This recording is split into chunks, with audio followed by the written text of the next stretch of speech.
नमस्कार दोस्तों, welcome back to our podcast AIIMS doc talks. मैं हूं doctor Rakesh Kumar, senior resident in department of general medicine AIIMS Jodhpur.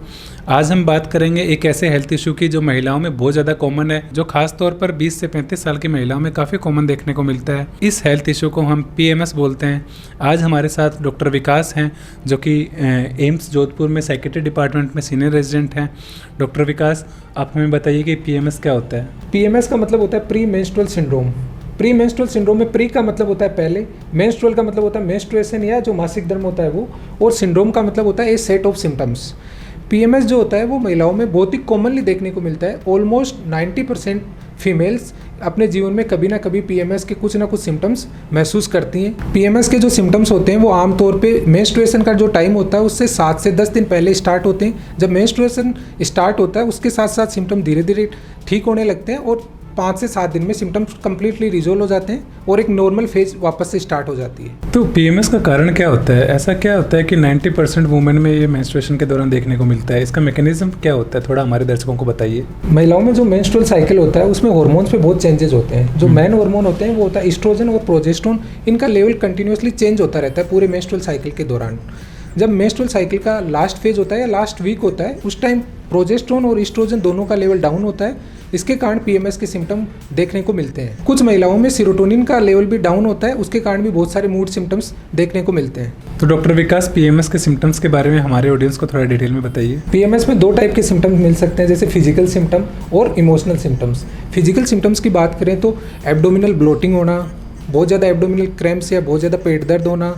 इसके साथ साथ ही कई महिलाओं को ब्रेस्ट टेंडरनेस होना या ब्रेस्ट सोरनेस होना, बहुत ज़्यादा फटीग होना, वो थोड़ा सा भी काम करते तो थकान महसूस होने लगती है, बैक पेन होना, ये भी बहुत कॉमनली देखने को मिलता है। कुछ महिलाओं में सरदर्द की भी कंप्लेंट देखने को मिलती है। इसके साथ साथ ही लाइट के लिए, साउंड के लिए बहुत ज़्यादा सेंसिटिविटी हो जाती है। कुछ महिलाओं में एक्नी बहुत ज़्यादा बनते हैं या उनको बहुत ज़्यादा कील मुहासे होने लगते हैं। ये सब फिजिकल सिम्टम्स देखने को मिल सकते हैं। फिजिकल सिम्टम्स के साथ साथ ही बहुत सारे मेंटल सिम्टम्स या बहुत सारे इमोशनल सिम्टम भी देखने को मिलते हैं। उनमें बहुत जो कॉमन सिम्टम होता है वो होता है मूड स्विंग्स।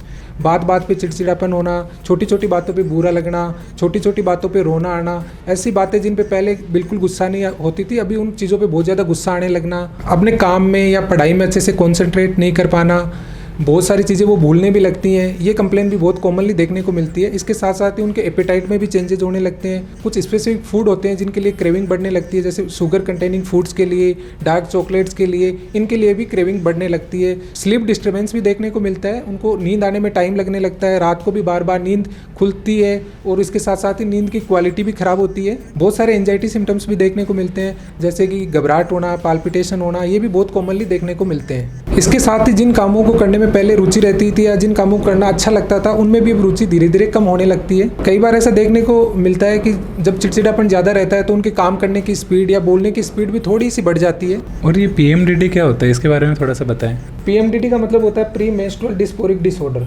ये जनरली जो महिलाएं होती हैं उनमें 5% में देखने को मिलता है। ऐसी महिलाएं जिनमें PMS के सिम्टम बहुत ज़्यादा होते हैं और बहुत ज़्यादा इंटेंसिटी के सिम्टम देखने को मिलते हैं, उनको PMDD डायग्नोज किया जाता है। अगर किसी महिला में ऐसे सिम्टम है तो उसको तुरंत मेडिकल एडवाइस लेनी चाहिए। आप गायनेकोलॉजिस्ट को दिखा सकते हैं या साइकेट्रिस्ट को दिखा सकते हैं।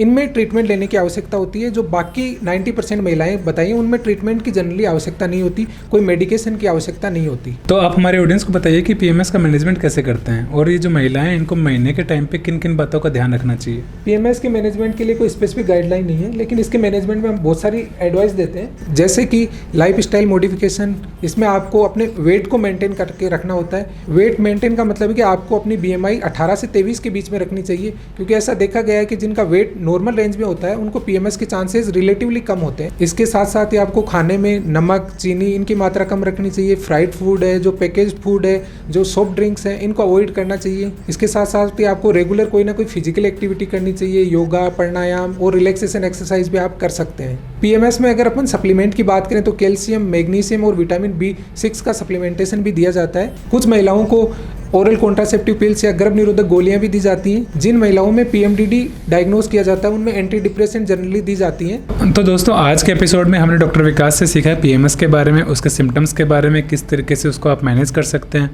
कब आपको एक साइकेट्रिस्ट या एक गायनेकोलॉजिस्ट का रिक्वायरमेंट है।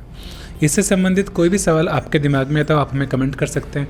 हम कोशिश करेंगे जल्दी जल्दी उस सवाल का आपको जवाब दे पाएँ। दोस्तों, फिर मिलते हैं एक नए एपिसोड में एक नई हेल्थ कंडीशन के साथ। धन्यवाद।